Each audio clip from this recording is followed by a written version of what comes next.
I am your host, Asa Kane. Let me begin by saying Happy New Year to each and every one of you. This year brings new perspective, new goals, new objectives.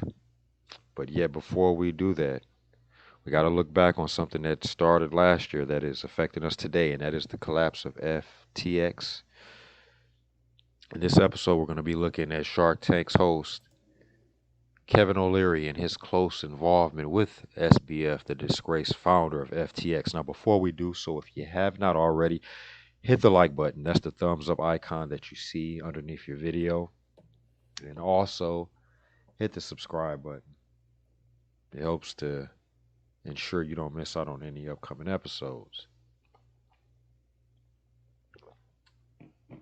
Now, this first article that I'm getting ready to share with you is from CNBC, and then it is written by Rohan Goswami a couple of weeks ago. And it states former FTX spokesperson Kevin O'Leary defends his endorsement of Bankman Fried's crypto firm. Interesting. Investor Kevin O'Leary appeared on CNBC's Squawk Box to face questioning over his thoughts on disgraced FTX founder Sam Bankman-Fried and O'Leary's involvement with FTX. He insisted that every individual was entitled to the presumption of innocence under the law. There are a lot of bad things that have been alleged here, and a lot of them are going to be true, likely, O'Leary said.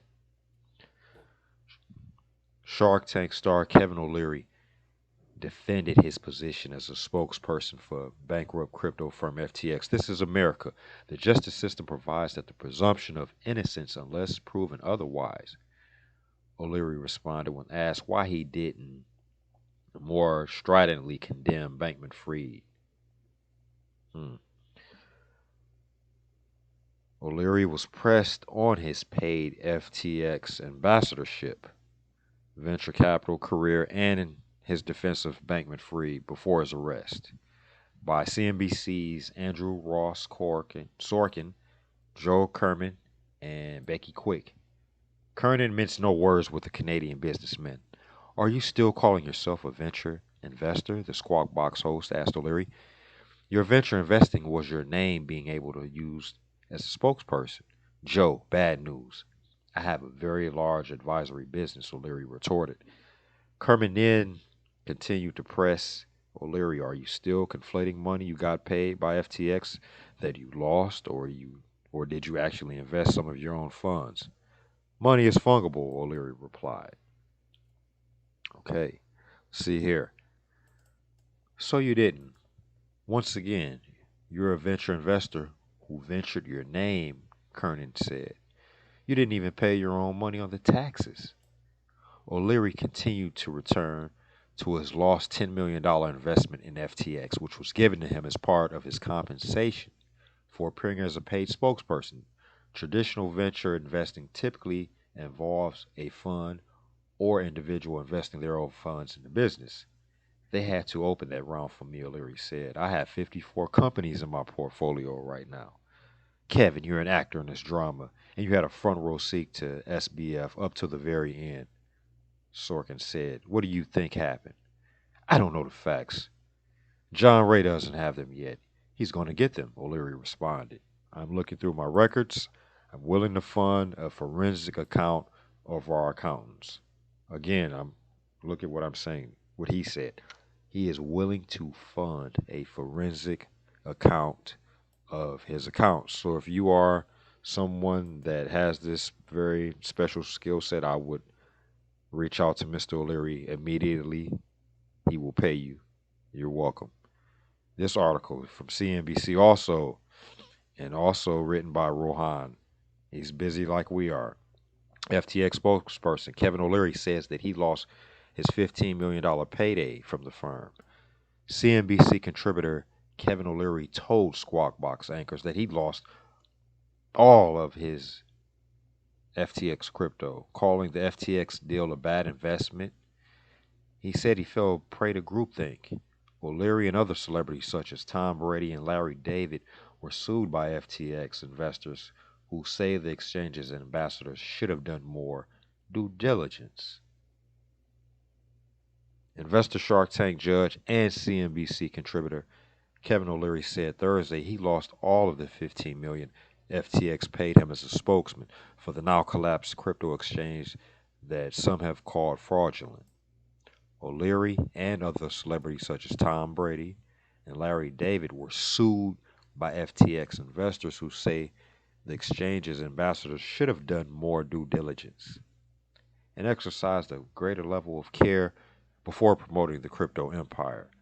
The Canadian investor was grilled by CNBC's Squawk Box again over his failure to properly assess the risk associated with investing and promoting FTX. Now, he said that he fell prey to groupthink. We went over that. Total deal was just under $15 million all in, he said. To put about $9.7 million into crypto, I think that's what I lost. I don't know. It's all at zero.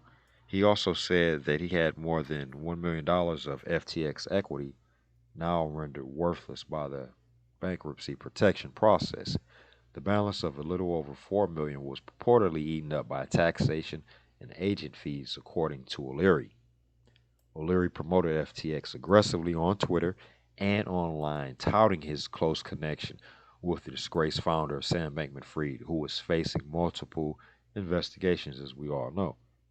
When O'Leary first began to promote FTX, he said it was their compliance systems that drew him to invest in the crypto exchange. Finally solved my problems with cryptocurrencies, O'Leary wrote on LinkedIn in a since deleted 2021 post. Now, because I was in this space then, I do distinctly remember that. Eventually, Delaware bankruptcy protection filings by new CEO John Ray would term it their... Here, let me go to this.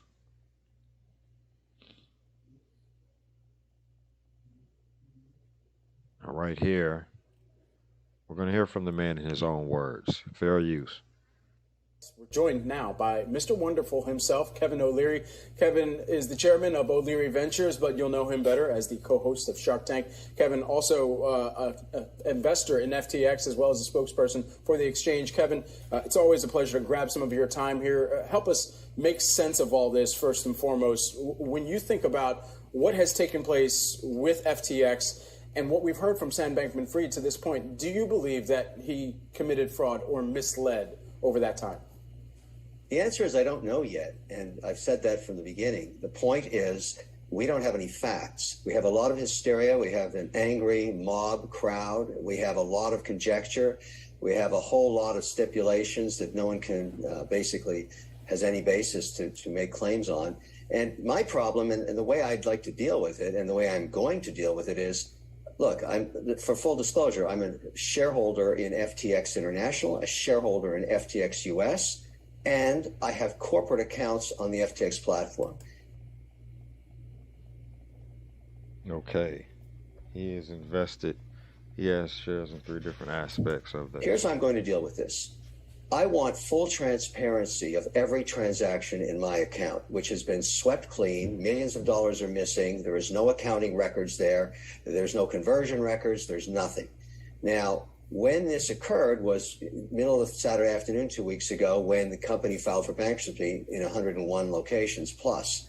And so somebody is controlling that server.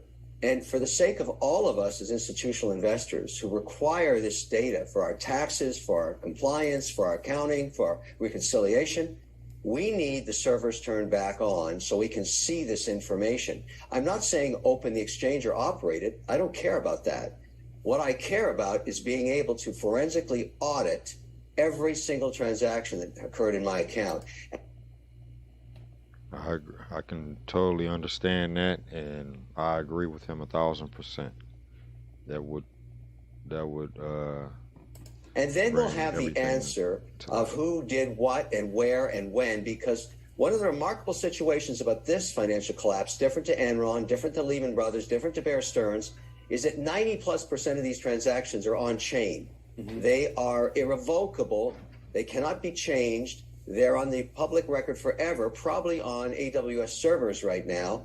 In addition to every dollar wired into those accounts, whether they be SWIFT or Fed wires or ACH transfers, That's all reconcilable. So by the time this is over, and you ask me what Sam Bankman-Fried did, well, no, it'll be totally, totally transparent. And until then, I'm not joining the herd.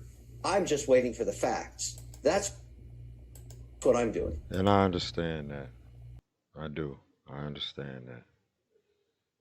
And I agree. Now, if many of you don't know, none of the people that had money on the exchange had one of these. These are called cold storage wallets. This is Ledger, one of the leading worldwide manufacturers. If all the people that had their crypto on FTX's platform had moved it from there into one of these, guess what? All of them would still have their money today. 90% of you don't have one of these. So you're asking for this to happen to you as well, whether you have your crypto on Coinbase or Kraken or KuCoin or any of the other ones. No shot at any of these exchanges. It's not about them. This is not personal. This is business. Ledger is headquartered in Paris. As you can see, they have several different models to choose from. Got family packs here. Got several accessories. I mean, honestly, it just blows my mind. That's why people do not have their money. It's not because of a certain crypto tanking. It's just because you left your money somewhere where it should have never been left in the first place, and you left it there too long, and someone said, "Hey, I'm gonna just take all of this," and that's what happened. I'm sorry it happened, but we've been talking about this for a year and a half on this channel. You can look back from the very first video that I ever made. This has been of value to you. We got a lot of other stuff. We're getting ready to get back into sharing new coins with you and going over other things. In the meantime, get some free tokens by using our links. And also, if this channel has been of value to you, this video, and you want to contribute, you can do so a number of ways. With any ERC20 token, you can use our address. Also, something as simple as just watching the commercials in our video. Because we are monetized, it does contribute. In the meantime, get in there and make it happen.